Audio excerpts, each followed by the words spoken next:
Proverbs chapter 24, Lessons in Wisdom and Righteous Living. Proverbs chapter 24 offers a rich collection of moral and practical lessons that guide believers toward wise and righteous living.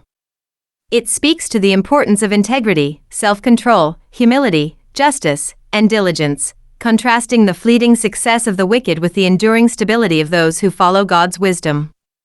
The chapter opens by warning against envy of evil people. Though they may appear prosperous or powerful, their hearts are consumed with violence and deceit.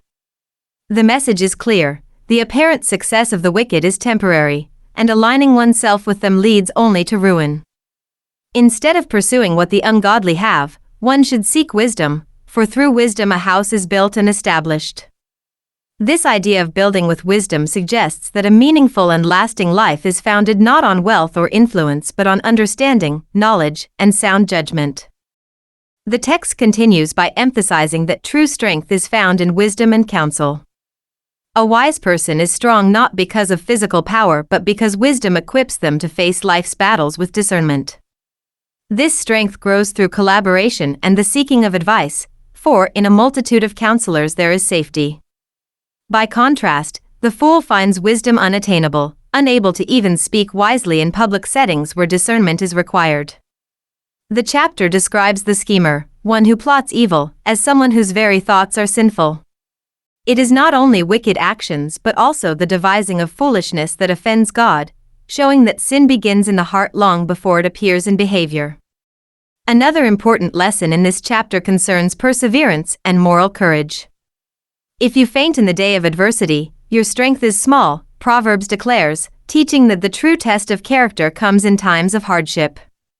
Strength is revealed not in comfort but in crisis. The call to help those who are drawn toward death shows that righteousness involves responsibility toward others. Believers are not to turn a blind eye to those in danger or distress, because God, who weighs the heart, knows when we ignore opportunities to do good. This underscores that compassion and justice are inseparable from true wisdom. The comparison of wisdom to honey reminds readers that wisdom is not only valuable but also delightful and life-giving. Just as honey nourishes the body, wisdom nourishes the soul, offering hope and a secure future to those who seek it. This section transitions into a warning for the wicked not to attack or plot against the righteous, because although the righteous may fall repeatedly, they will rise again. God sustains those who are upright, while the wicked, lacking a firm foundation, ultimately fall to calamity. This resilience of the righteous highlights the power of faith and perseverance in the face of adversity. The text also instructs readers not to rejoice when an enemy falls. Gloating over someone's misfortune, even if they are an enemy, displeases the Lord. God values mercy and humility, and those who take pleasure in others' suffering reveal a heart lacking compassion. Similarly, the passage warns against fretting over evildoers or envying their success. The apparent prosperity of the wicked is temporary, their lamp will be extinguished, and their future will vanish. The wise person, instead of envying others, maintains reverence for both the Lord and the governing authorities, recognizing that rebellion and instability lead to destruction. Justice and fairness form another central theme in Proverbs 24. Showing partiality in judgment or calling the wicked righteous perverts justice and brings condemnation, not only from God but also from society. In contrast, those who rebuke evil will be honored and blessed. Honesty and integrity in speech are praised as well, with the proverb stating that a right answer is like a kiss on the lips, a sign of sincerity and respect. This teaches that truthful communication builds trust and harmony. Practical wisdom is also emphasized in the exhortation to prepare one's work in the field before building a house.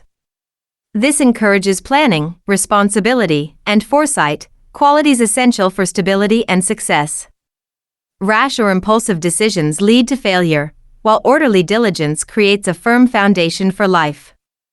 The chapter also discourages revenge, warning against bearing false witness or seeking to do to him just as he has done to me. Vengeance belongs to God, not to human hands. Responding to wrongdoing with retaliation only perpetuates sin and prevents healing. The chapter closes with a vivid illustration of the lazy man's field, overgrown with thorns and broken walls. The wise observer learns from this image that neglect and idleness gradually destroy both property and character. A little laziness, repeated day after day, leads to poverty and ruin as swiftly as a thief or an armed robber. This image serves as a final reminder that diligence and discipline are essential for a prosperous and meaningful life. In its entirety, Proverbs 24 portrays wisdom as the foundation of strength, justice, compassion, and productivity.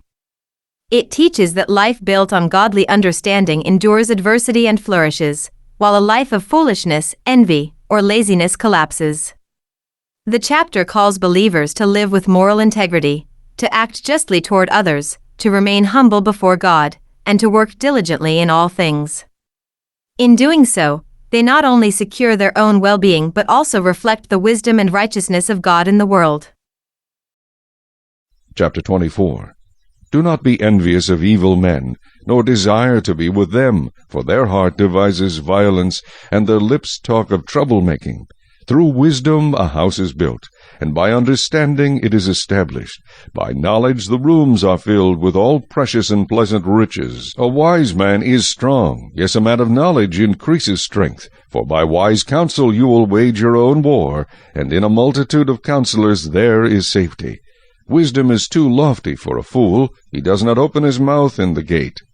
He who plots to do evil will be called a schemer. The devising of foolishness is sin, and the scoffer is an abomination to men. If you faint in the day of adversity, your strength is small. Deliver those who are drawn toward death, and hold back those stumbling to the slaughter. If you say, Surely we did not know this, does not he who weighs the hearts consider it? He who keeps your soul, does he not know it? And will he not render to each man according to his deeds? My son, eat honey, because it is good, and the honeycomb which is sweet to your taste. So shall the knowledge of wisdom be to your soul. If you have found it, there is a prospect, and your hope will not be cut off.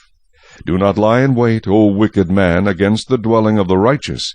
Do not plunder his resting place, for a righteous man may fall 7 times, and rise again, but the wicked shall fall by calamity. Do not rejoice when your enemy falls, and do not let your heart be glad when he stumbles, lest the Lord see it, and it displease him, and he turn away his wrath from him. Do not fret because of evildoers, nor be envious of the wicked, for there will be no prospect for the evil man. The lamp of the wicked will be put out. My son, fear the Lord and the king. Do not associate with those given to change, for their calamity will rise suddenly, and who knows the ruin those two can bring. These things also belong to the wise. It is not good to show partiality in judgment. He who says to the wicked, You are righteous, him the people will curse. Nations will abhor him. But those who rebuke the wicked will have delight, and a good blessing will come upon them. He who gives a right answer kisses the lips. Prepare your outside work, make it fit for yourself in the field, and afterward build your house. Do not be a witness against your neighbor without cause, for would you deceive with your lips? Do not say, I will do to him just as he has done to me. I will render to the man according to his work. I went by the field of the lazy man, and by the vineyard of the man devoid of understanding, and there it was, all overgrown with thorns. Its surface was covered with nettles, its stone wall was broken down. When I saw it, I considered it well. I looked on it and received instruction. A little sleep, a little slumber, a little folding of the hands to rest. So shall your poverty come like a prowler, and your need like an armed man.